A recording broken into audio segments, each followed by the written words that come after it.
Thank you to Squarespace for supporting PBS. I immediately think, oh my God, I'm being framed. This is impossible. I cannot explain how this could be. Meredith's DNA should not be on the knife that was found at my boyfriend's house. Amanda Knox spent 4 years in prison for a murder that she didn't commit.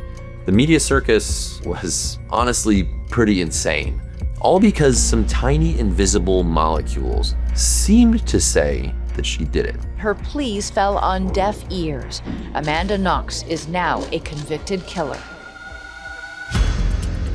A lot of magical claims were made about how if you find DNA, that it's unquestionable and it definitively proves guilt. Forensic DNA technologies become so sensitive that today a single cell's worth of genetic material can be detected at a crime scene and identified to solve that crime. Or at least, that's how it's supposed to work. But just because there's DNA doesn't mean we know what happened. what happens if we push that science beyond its limits? What happens when police start chasing ghosts?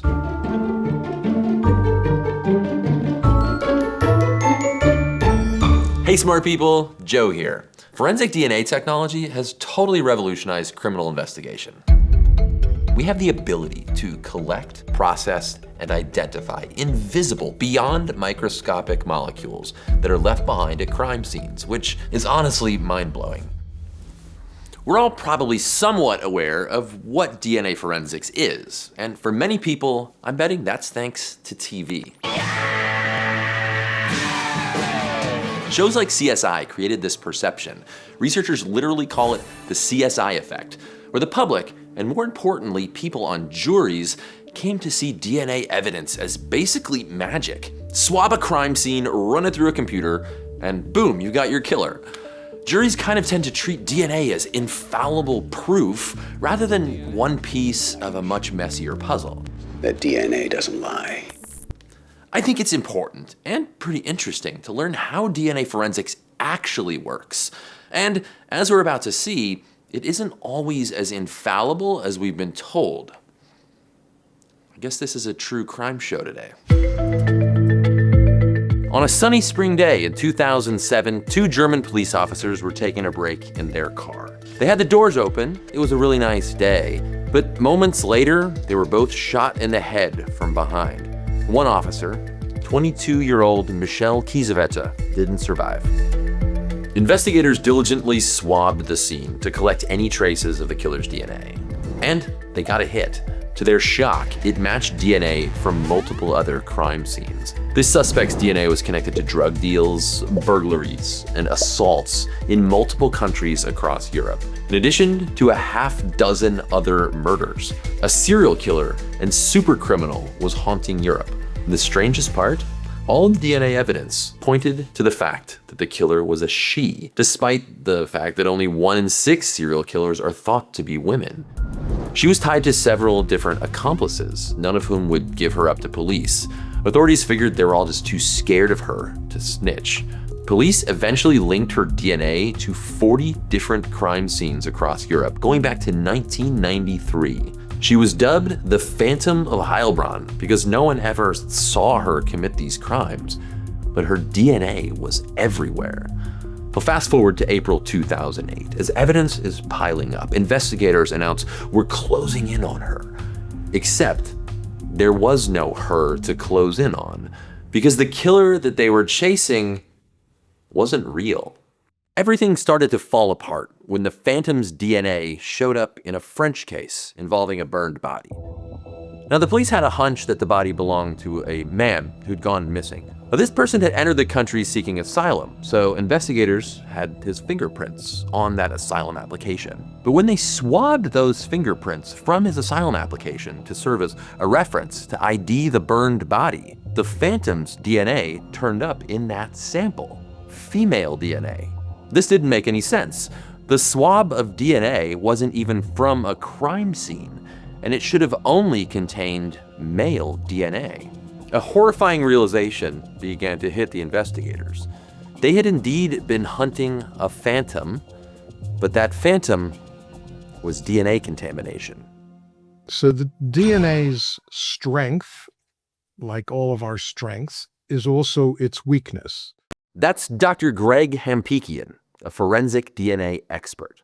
I've gotten DNA out of, 400-year-old mummy bones. It's very persistent. If it's taken care of, it lasts quite well, even at room temperature. Every year in every lab, there are contamination events.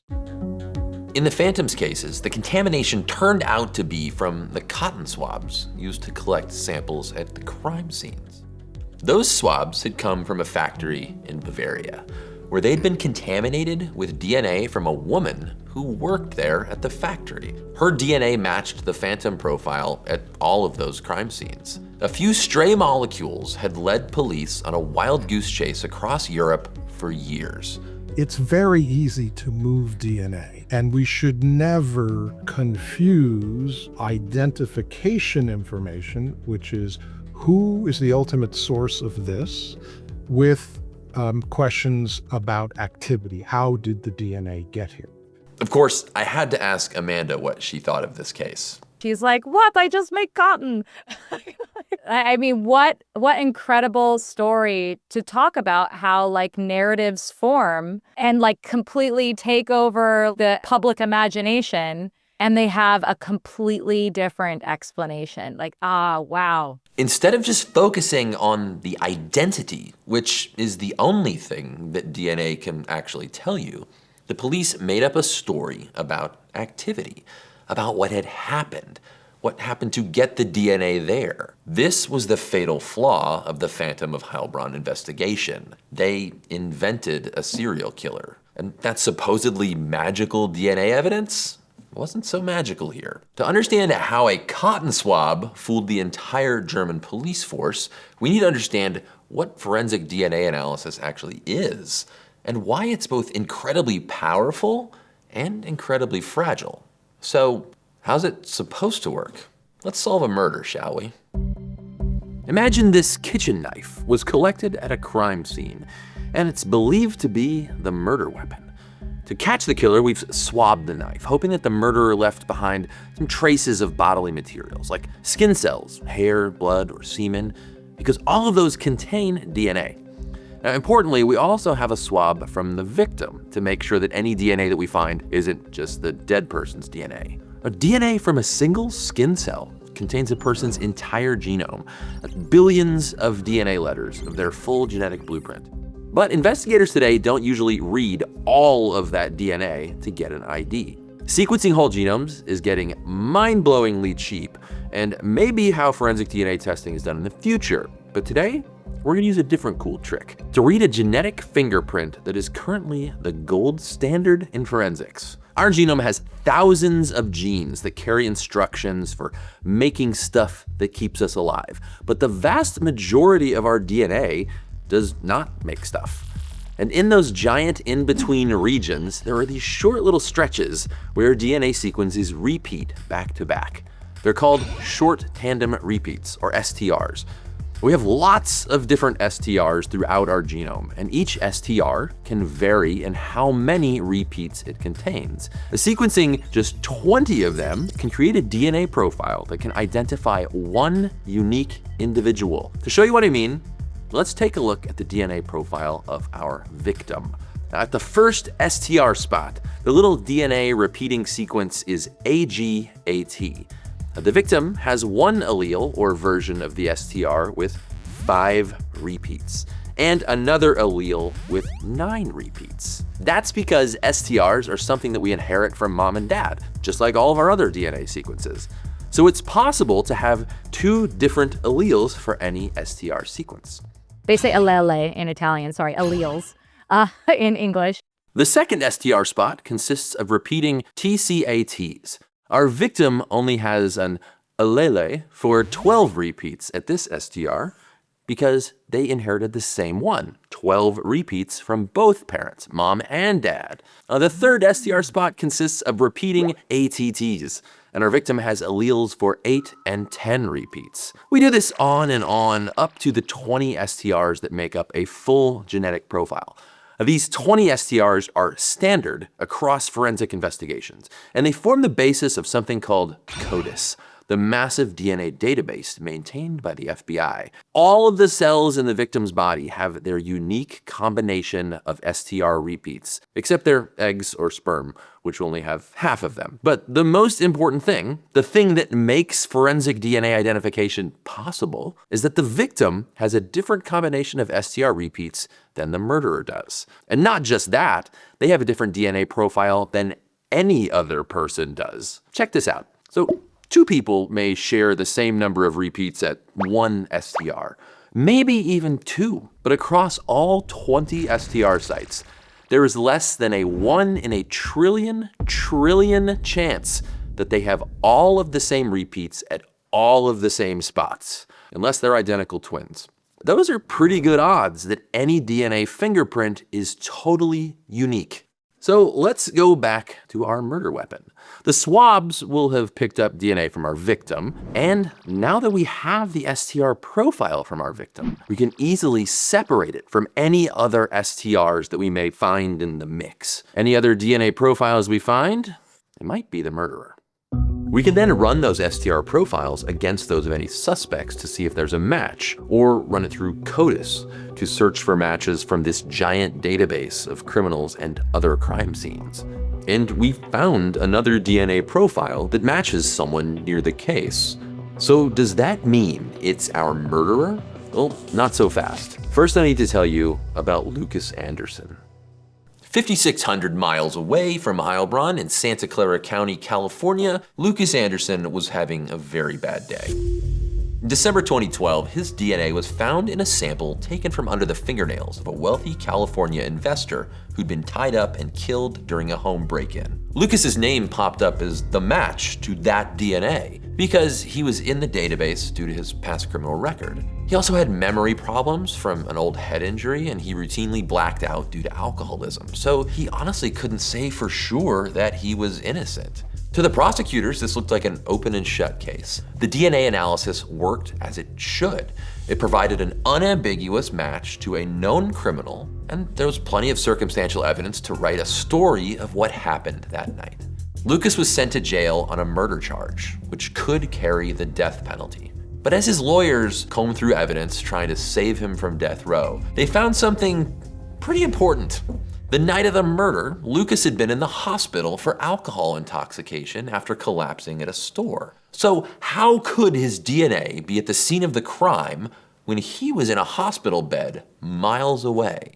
His defense team interviewed the paramedics who picked him up, and it turned out that they were the same paramedics who responded to the 911 call at the scene of the murder, and they had processed the victim's body. Human DNA can transfer as a solid, as a liquid, or as an aerosol. Lucas's case was one of DNA transference. Tiny traces of DNA had traveled from Lucas to the paramedics to the victim. But because our scientific technology is so sensitive, that was more than enough to yield a positive match to Lucas. We don't know for sure, but his DNA may have hitched a ride on a pulse oximeter. You know, those little things they put on your finger that the medics had used on both men. We call it activity level proposition. Can you tell when it's directly by a hand? No, there's no way to tell. But there are people in my field who will testify that way, and I think it's shocking and fraudulent. When do people stop asking, is there an innocent explanation for this DNA? Are we taking shortcuts to automatically assume the guilt of the DNA and not asking that question? Thankfully, Lucas was eventually freed, but only after he spent 5 months in jail. The prosecutors weren't the ones asking the questions. The science did exactly what it was supposed to. Lucas's DNA genuinely was there. And that was enough for them to construct a narrative about what that DNA meant. A narrative that could have sent an innocent man to death row. And this is nothing compared to what happened with Amanda Knox. 20-year-old Amanda was studying abroad in Perugia, Italy in the fall of 2007.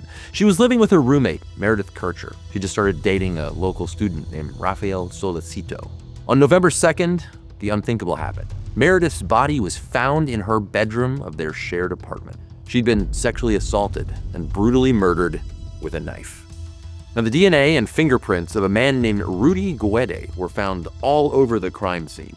He had fled to Germany, he was arrested and ultimately charged with the murder. But during the investigation, Amanda was subjected to an endless series of harsh interrogations, ultimately resulting in a coerced confession. Amanda and her boyfriend were arrested and also charged with Meredith's murder. It affected the way DNA was then processed afterwards. So the arrests came before the DNA came. I think it took 2 or 3 weeks for the DNA that they collected at the crime scene to be processed. And by that time, they already had arrests. They had already announced to the world that the case was closed. They already had a narrative about what had happened to my roommate, which turned out to be very, very wrong. I'm a 20-year-old kid who believes that when the actual evidence is processed at the crime scene, it will reveal the truth, that I had nothing to do with this crime and that I'll be released and let go. But that's not what happened. Investigators found a torn-off bra clasp from Meredith's room and a kitchen knife in Raphael's apartment. Forensic analysis identified Raphael's DNA on the bra clasp and Amanda's DNA on the knife handle and Meredith's DNA on the knife blade. Amanda was convicted of murder and sentenced to 26 years in prison, thanks in large part to this supposedly slam dunk DNA evidence. I mean, her DNA on a knife handle, a victim killed with a knife. What else could that mean? Well, as we've seen, DNA evidence isn't always as clear and unambiguous as TV would lead you to believe. You have DNA experts at war with each other, who are each claiming to have authority over the truth. It was just incredibly frustrating for me to have to sit there and listen to people construct a reality out of whole cloth, all for the sake of the narrative.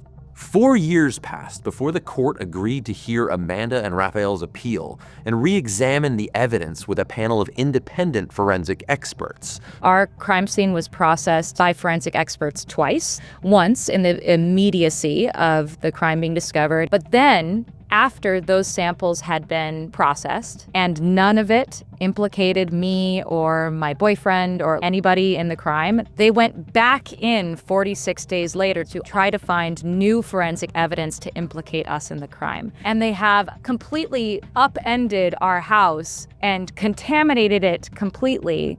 The only piece of DNA evidence tying Raphael to the crime was found in that problematic second sweep, after evidence had been mixed and thrown around, all but guaranteeing that the evidence would be contaminated. Oh, and the knife? I did a little work on Amanda Knox's case. I love Greg. He's the best. Yeah, really, it was just that knife for Amanda. A single cell can make it look like a suspect was on a piece of evidence. When we saw the electropharograms, it was clear to us that the DNA was at such a low level. How are the Italians looking way below anything I do in my research lab? The trace of DNA that is on it is so minuscule that it can't be attributed to anyone. I knew right away this was suspicious. The guidelines say you need to separate evidence and reference samples. You do all of the evidence first. When the evidence is finally processed, you bring the reference samples in the lab. You never bring them into the lab before that. Reports indicated that the knife blade samples were processed in the middle of 50 samples of reference material from Meredith. Traces of her DNA could have easily contaminated the knife blade samples. And considering that modern forensic DNA technology is so sensitive it can pick up on just a few cells worth of DNA, not following careful contamination procedures is incredibly risky. It was another case of confirmation bias. Investigators had constructed a grisly narrative of this crime and pushed the science well beyond its safe limits until they found data that agreed with their conclusions. This is the opposite of good science. The independent experts found the exact same findings that my defense team found. We showed in the end it was probably transfer contamination and not the result of a criminal act.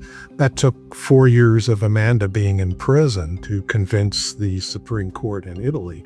I'm really interested to see a world in which the forensic evidence comes so quickly that it can be the thing that guides the narrative construction as opposed to the thing that tries to justify an already established narrative. In a world like the one Amanda describes, with faster, better forensic science, how many other people would never have been arrested for those crimes they didn't commit? Anytime you introduce a new process, you introduce a new field of error. That's always going to be true, no matter how good the instrument is, no matter how good the training is. Because science is evolving at a rapid pace, especially science around DNA, it's so important that we open up opportunities to appeal decisions that were based on bad science in the past. There's a couple of states that have passed laws that say if the science you were convicted by has now been superseded by better science that corrects the old view, you have a right to retest evidence. Most states don't have that law. And so innocent people are sitting behind bars with no legal avenue for proving their innocence. How many people have been convicted with sloppy DNA? How many times has that happened? I'll bet it's happened a lot of times. The beauty of science is that it recognizes that it has its own limitations, it's an evolving practice, and it's willing to revisit and reevaluate certain calculations. The problem is that legal systems are not designed like that. And I think that the legal system would do well to take on a more scientific mindset of it is possible that we got this wrong. We could all use a little more scientific mindset. Something that kept coming up in these conversations and cases was how often humans fall victim to constructing stories and then looking for evidence that supports those stories, rather than following the evidence and building the story based only on what can be proven. This is what science demands, right? With technology that's now sensitive enough to get a DNA profile from a single cell, it's more important than ever to avoid weaving elaborate stories from a molecule like DNA. Because DNA can really only answer the question of who, not how. With the Phantom, Lucas, Amanda, and who knows how many other cases, the DNA never lied. We just didn't ask the right questions. Stay curious. Science is so interesting. Happy Earth Month! PBS is celebrating Earth Month by releasing a ton of great content across our channels, diving deep into our amazing planet. Like the latest release from Deep Look, all about bioluminescence. A video that we would give a glowing review. Links to that video and the full Earth Month playlist are in the description. And thank you to Squarespace for supporting PBS. Squarespace is a website building and hosting company that includes a range of product capabilities, such as online stores, print on demand, blogs, email campaigns, appointment scheduling, and more.